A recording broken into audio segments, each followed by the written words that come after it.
operationals, efficiency, and customer service delivery. As we have severally made clear, the current executive management desires to transform FMBN into an institution that encourages initiatives and innovation and challenge the status quo. In furtherance of this desire, we have outlined a 7-point agenda to guide our actions as we work to secure FMBN's future and enhance its developmental impact. Permit me, as a precursor to the commencement of this retreat, to run through and refresh our memories on this agenda and current status. 1. Deepening process automation. In an era where technology is a key driver of efficiency and competitiveness, we must prioritize the automation of our processes. 2. Promoting cost efficiency. Cost efficiency is critical to sustaining our operations and maximizing the impact of our resources. As we gather here today, our focus must be twofold. 1, to review our current business growth trajectory and operational efficiency, and 2, to explore innovative solutions that will enable us to enhance our performance across all areas of our operations. 3, enhancing credit quality and reducing non-performing loans. 4, effective project management. 5, expanding strategic partnerships. No organization can achieve its goals in isolation. Expanding strategic partnerships with key stakeholders, both within the public and private sectors, is crucial to our success. 6, enthroning a robust organizational employee performance management system. A strong organizational culture and a motivated workforce are the backbone of any successful institution. We must enthrone a robust performance management system that aligns employee performance with our strategic goals, rewards excellence, and fosters a culture of accountability and continuous improvement.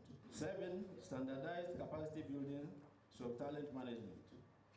Finally, to remain competitive and innovative, we must invest in the continuous development of our human capital. As the retreat continues, OCD called for effective project management and the expansion of the strategic partnerships to scale FMBN's impact. He further added that all participants should engage actively and creatively in discussions aimed at identifying areas for improvement and diversing solutions that will drive the Federal Mortgage Bank of Nigeria forward.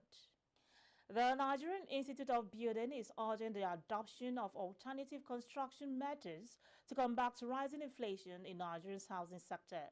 At the 54th Builders Conference in Awka, NIOB President Aldaton Ewa highlighted the importance of sustainable materials and modern techniques in tackling housing challenges, particularly for low and middle income earners.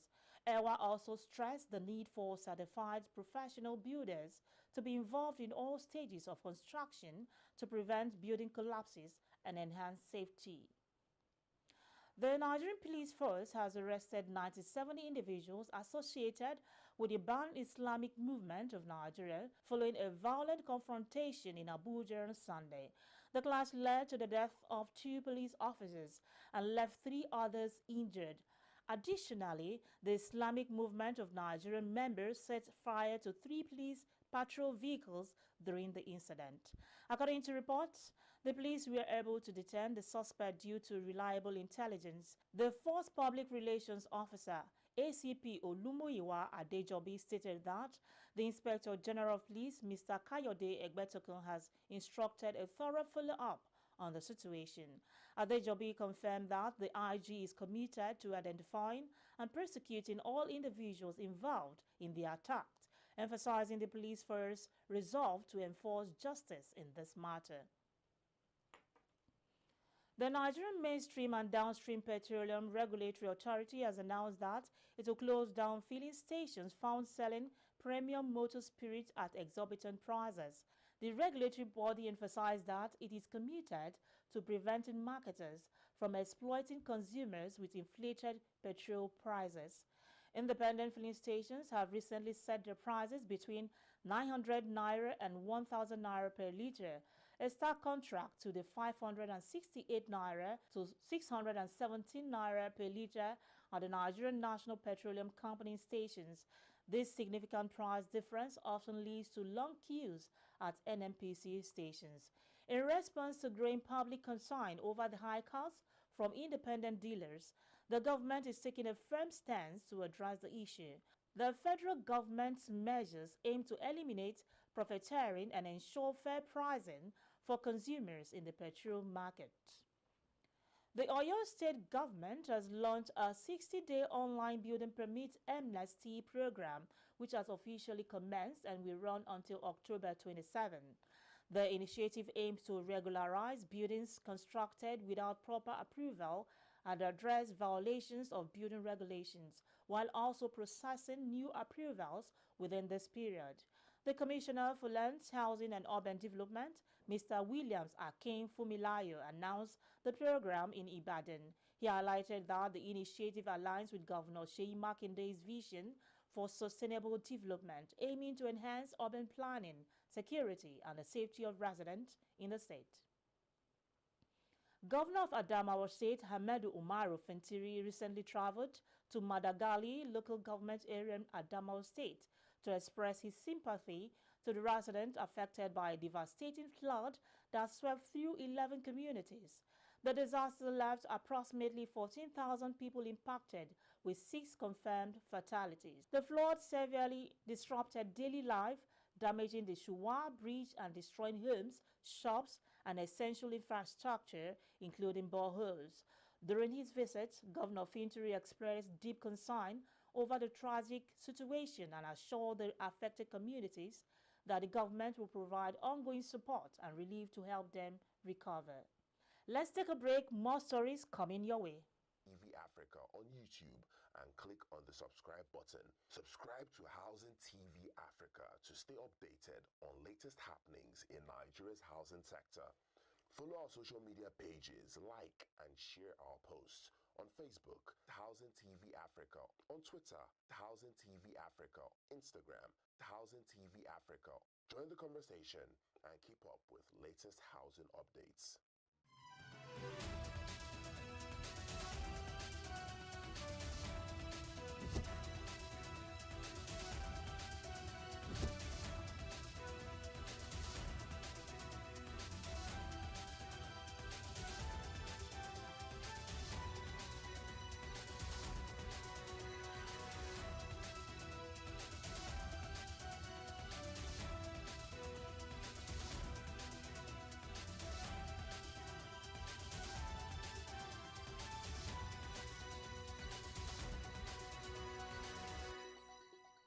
Glad to have you back on Housing TV News at the top of the hour.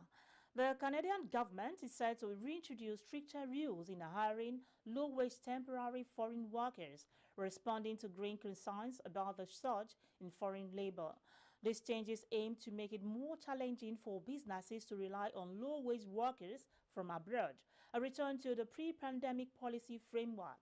Prime Minister Justin Trudeau emphasized that businesses should prioritize hiring Canadians as his government implements these new restrictions. He acknowledged that while the relaxed rules were necessary during the pandemic to address labor shortages, the current economic conditions no longer require such measures. Kamala Harris' presidential campaign has made history, raising an unprecedented $540 million in just over a month. This fundraising milestone, announced by campaign manager Jen Umele DeLong, includes $82 million from the Democratic National Convention. Harris' rapid financial support underscores the enthusiasm among Democratic voters, putting pressure on her Republican opponent, Donald Trump. With the election fast approaching, Harris and running mate Tim Walz are set to embark on the bus tour across Georgia, a key battleground state, to rally further support. Nojim Mayogun, Nigeria's first ever Olympic medalist, has passed away at the age of 83. Mayogun, who won a bronze medal in light heavyweight boxing at the 1964 Tokyo Olympics, died in Vienna, Austria, after battling an illness for several months.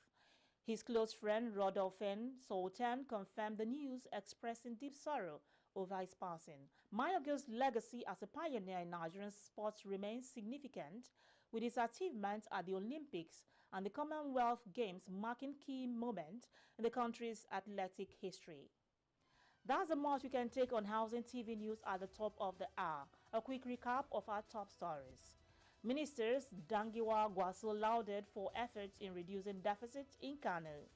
OCD highlights 7-point agenda to transform FMBM's efficiency and service delivery.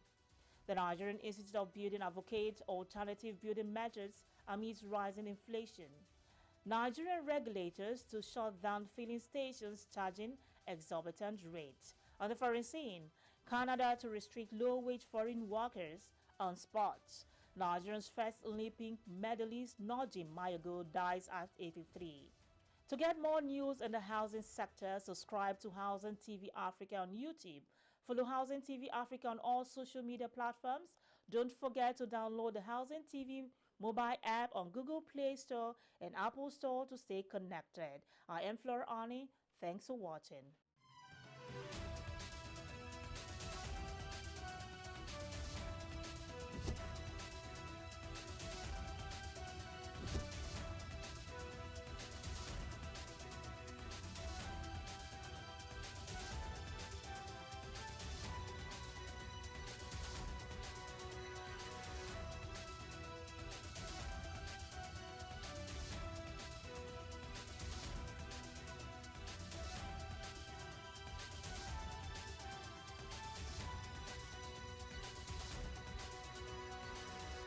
This is Housing TV Africa on YouTube and click on the subscribe button. Subscribe to Housing TV Africa to stay updated on latest happenings in Nigeria's housing sector.